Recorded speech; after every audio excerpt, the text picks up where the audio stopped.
看着眼前的猪圈，何开智气得浑身发抖。他无法想象被他视为掌上明珠的女儿是如何在这里度过了17年的非人生活。你们就过着这种可是非人的生活，你能啥子人的生活吗？时间回到1995年，这一年，一个梳着麻花辫的年轻的女孩的出现，打破了德阳中江县泰安镇月亮井村的宁静。她喜欢读书看报，会说外语。她买东西时会看保质期，无论是穿着打扮还是行为习惯，都和这个村子格格不入。村民们一致认为她很漂亮，极有可能是个女大学生。但让人诧异的是，这么漂亮的一个女孩，竟然会和村里最穷的光棍倪天国生活在一起。不过，倪天国声称这是他从外地带来的媳妇儿，村里人也就没多想。一直到17年后的2012年，终于有人觉得不对劲儿了，打电话给记者，希望能帮助这个女人找到家人。记者跟着55岁的倪天国来到了他家。从小父母双亡的倪天国是村里生活条件最差的，过去他都是和鸡鸭猪羊住在一起，一张木板搭成了床，人睡在木板上，下面养牲畜。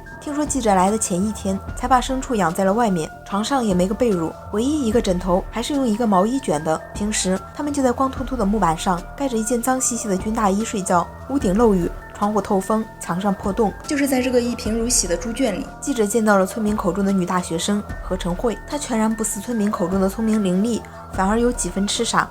白发苍苍的倪天国给她梳着乌黑的头发，边梳边问：你喜不喜欢我？不喜欢。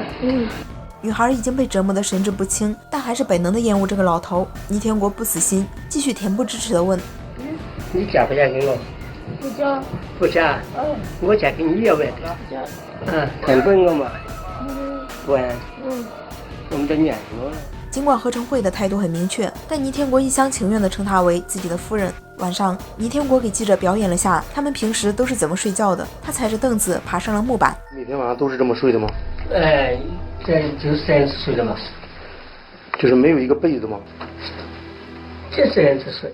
作为一个大学生，何晨慧是怎么能忍受这种环境呢？倪天国得意地说，何晨慧平时很听话，一听说自己回来了就乖乖回去了。然而这和村民口中所说的截然不同。何晨慧看似听话，趁倪天国不在时经常想要逃跑。对此倪天国早有防备，刚来的时候何晨慧动不动就逃跑，倪天国索性就把他锁进了屋里，一锁就是整整1年。对此倪天国给自己找了一套完美的说辞，说女孩头脑有问题，怕跑出去伤害别人，出于安全考虑才把她锁起来的。记者尝试用英文和何晨慧沟通，问她来自哪里，但她只是一副迷茫的眼神，特别是被问到家在哪里时，她总是不安地环过四周，怎么也不肯说。这时记者才注意到旁边面色凝重的倪天国，何晨慧似乎很怕他。记者支开了倪天国，何晨慧这才打开了话匣子，他清楚地说出了家庭住址以及父亲的名字何开智。3月25日，记者驱车10小时来到了何晨慧所说的位于重庆酉阳的家。然而17年过去了，小区早已被拆，何家也已经搬走了。一番打听后，记者终于找到了一个认识何开智的街坊，从他口中得知何家确实丢过一个女儿。在街坊的帮助下，记者找到了何开智，给他看了何晨慧的照片，他一眼就认出了女儿。不敢想象女儿现在已经这么老了，瘦得不像个人。想到女儿所受的苦，不禁老泪纵横。那时老何一家还很穷，借了8000块送女儿上了绵阳科技大学，女儿也是那时走丢的。他在校门外久久等不到女儿，后来一家人找遍了全国各地，也没有找到她。时间长了，心灰意冷的一家人都以为何晨慧不在人世了。1天后，记者先一步回到了倪天国的家，告诉倪天国他们已经找到了何晨慧的父亲。事已至此，倪天国也没什么可隐瞒的了，承认了何晨慧是他花了120块从人贩子手中买的。在他眼里，何晨慧就是自己花钱买的私有物品。他理直气壮地说，我的嘛就是我的，晓得。为了防止事情暴露，他骗村民说何晨慧是他从外地带来的媳妇儿，并且阻断了何晨慧和外界的交流。起初何晨慧总是趁他不在家时逃跑，倪天国回来后就是一顿毒打。不是个人再不是以前一样赌起脾气啊！你还打不打得死？老子打得巧死，哪个打得死？后来倪天国直接把何晨慧锁了起来。期间何晨慧曾苦苦哀求倪天国放他回家，但倪天国只是默默记下了何晨慧的家庭住址，对于何晨慧从未有过怜悯之心。被关得久了，何晨慧的精神也逐渐失常了，时而清醒，时而糊涂。而村民也听信了倪天国的谎言，认为这是倪天国的家事，都是一个村的，低头不见抬头见，就算是心生怀疑，多一事不如少一事。就这样，何晨慧在这里生活了整整17年。而何开智寻找女儿多年无果，以为女儿早已不在人世，但一家人从未忘记何成慧，每年过节都会给女儿烧纸。第二天，何开智带着女儿驱车从重庆赶来，然而到了村口，他却犹豫了，迟迟没有下车，似乎有什么难言之隐。看到这个乱石堆砌的破败的房子，还没有见到女儿，他就已经悲从中来。倪天国在背后流出了鳄鱼的眼泪，装模作样的劝何成慧喊爸爸。何成慧不敢相信眼前的一幕，他认出了妹妹，但是看到旁边的父亲脸上的笑容稍纵即逝，似乎心里藏着一股怨恨。而对此，何开智心里也早有准备，他哽咽着对女儿道歉：“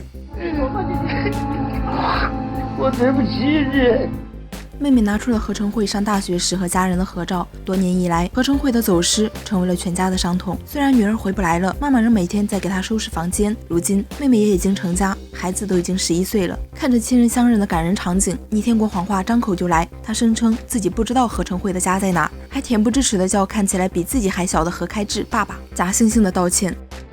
爸爸，我错了。不仅如此，他还把自己包装成好心收留何成慧17年的好心人。半信半疑的何开智提出了要看看女儿的生活环境。看着猪圈，何开智气得浑身发抖。倪天国还是一副不知悔改的样子，他死皮赖脸地说：“你要说你气得了，说我也认得，挑一个人的话，因为爸爸你见都见不到他了。”事实上，倪天国这个猪圈还是当地政府看他无处可住的情况下出资修建的。然而，好吃懒做的倪天国在拿到钱后，只拿出了一部分来建房，剩下的也不知道用在哪儿了。何成慧被家人带走了。临走前，何开智还一直以为倪天国是救女儿命的好人。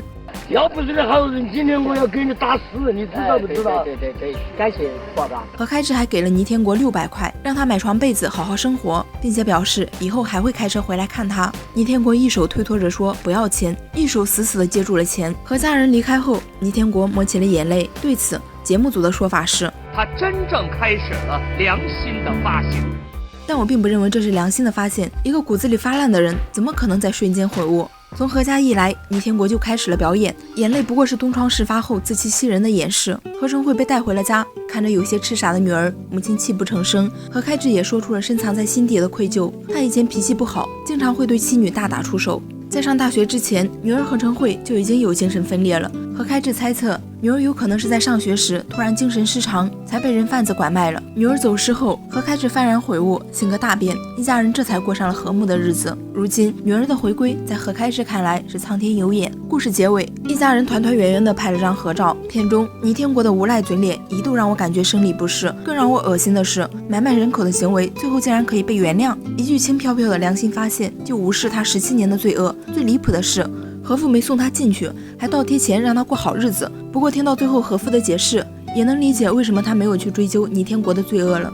他认为女儿的走失是自己暴脾气引发的蝴蝶效应，原谅倪天国也就是原谅了自己。好吃懒做的光棍花120买了个玩物，犯了罪而浑然不知；脾气暴躁的父亲花600买了个心安理得，而无辜的花季少女要为他们的罪行买单，与社会脱节了17年，历经了难以想象的黑暗。他原本美好的人生被彻底摧毁，患上了严重的精神分裂症。后来和家人找了很多专家治疗，结果都是由于耽搁太久，治疗效果很不理想。没有什么可说的，希望每个参与人口买卖的都不得好死。